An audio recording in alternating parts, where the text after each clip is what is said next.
It's an absolutely glorious Southern California day. I don't know if you can see the snow on the mountains out behind me, just absolutely beautiful. Saddleback just peeking up above the hill behind me. It's the kind of weather that we have real commonly around Thanksgiving here in Riverside, California. It's beautiful. I guess next week it's supposed to rain like every single day, including Thanksgiving, which always makes it its own special adventure. It's funny, this is the absolute latest that Thanksgiving can come in a year on the 28th, just mathematically. It's the third Thursday of the month is when Thanksgiving is celebrated. And so as the fourth Thursday, that means 28 days, that's 4 times 7. Latest Thanksgiving can come in the year. And on my memories on Facebook, I've got the last 10 or 11 years of Thanksgivings recorded fairly faithfully. So every single day, I've had some kind of Thanksgiving memory popping up, some kind of photo, some kind of video. Sometimes they brought a tear to my eyes. I've read an old story, or I've seen a friend who celebrated Thanksgiving with us for so many years and who now celebrates Thanksgiving in heaven. I've read notes from people who have told us they can't believe what we do in our 25th Thanksgiving. It's incredible. And just someone else, we're starting our Thanksgiving dinner this year at our church, and I've wondered if that pastor is still at that church, if they still continued their Thanksgiving dinner on Thanksgiving Day. It's been interesting, but I guess if I had some strong advice for anyone, it's this. It's the same advice someone gave me when I was studying and started advancing in my marathon running. It says you don't run 26 miles. You run 1 mile 26 times. If you're running a 5K, you don't set out thinking I'm going to run 3 miles. You run 1 mile 3 times. If you're running a 10K, you don't sit down and think, boy, I'm going to run 6.2 miles. You sit down and you think I'm going to run 6 miles, or I'm going to run 1 mile 6 times. And then you sit down and start working on your pace in the mornings. You time yourself. For me, Tuesday was always my speed day work. Like many runners, Saturday was my long run.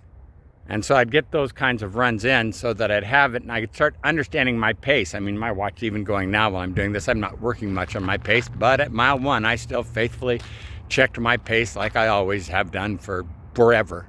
And clicked through it because what I wanted to know is, okay, if I needed to run this 1 mile 26 times, what kind of marathon, what kind of 5K, what kind of 10K time would I be running right now? A slow one. Let me tip you off, a slow one.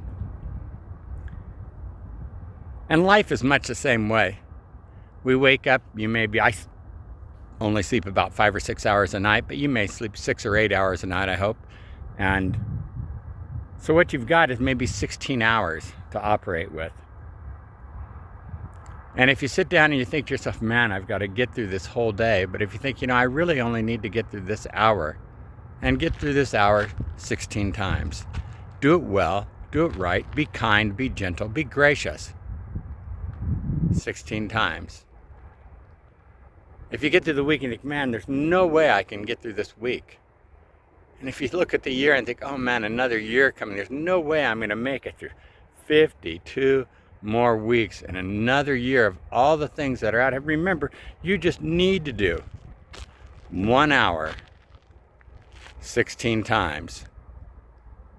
Work on how you want to get that hour done. Work on your attitude towards it, your positive direction. And then go for getting the very best you can get out of that hour. You just need to get through sometimes just 1 minute, man. I just need to get through this minute 60 times. And then you get to 1 hour, and then this hour 14 times. Then it's time to lay down and sleep. And then this day 7 times. And soon, the time slips by faster than you can imagine. For those of you the 4 or 5 of you who might watch this, let me tell you, this happens faster than you can imagine. Of all the races I've run, and I've run some fun races. Alaska with George, that was such a fun race. Portland with Mark and Dan and David. But running this 5 or 10K we did on St. Patrick's Day, I don't know, 1984 I think it was one of my favorite races with my brother-in-law Dan Hamer. Just because it was so good to get out there and to run freely. It was a morning kind of like this. There was a crowd. It was my first race to ever go and just register for and actually pay the money and do it and get a t-shirt. I never worried about that kind of stuff before. I just ran. Being a surfer, it was kind of one of those things that, I'm not gonna do all that. And I went and I did all of that. And I kept that t-shirt forever. I hope they still have that St. Patrick's Day run up there. As a memory. You can live in your memories. Or you can think to yourself, maybe it's time for me to get out, run another race. Maybe it's time for me to call a friend and say, hey, let's get out there and let's run a race. Maybe it's time for me to plug something new because I know how to get through this minute, this hour, this day, this week, and I want to live every one of mine to the full, because this race is a marathon, but you don't have to think every day, oh, it's going to be this many more years. You just have to think, man, I want to do this year well. And 2020 is coming up on us quickly.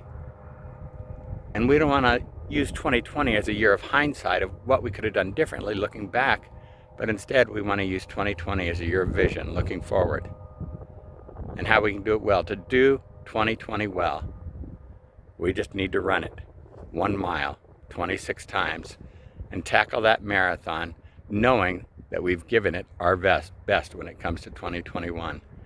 Hey, so glad that you tuned in. Hope you're having a fantastic day. I got another mile to go. I am dressed way too warmly, but I'm so excited for the day to come. If you want to answer some calls, come by the church, take some calls with me. We'll answer phones. We'll take reservations for Thanksgiving. We can have some coffee together. Have a fantastic day, because otherwise you just might have a mediocre day. And if you have a mediocre day, it may mean that you're living a life of mediocrity, and you don't want to live a life of mediocrity. You want to live a life that's miraculous. So let's get out of here and let's be the miracle today. God bless you. Have a fantastic day.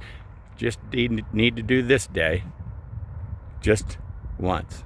Don't worry about tomorrow. Get through this day the best you can. God bless you.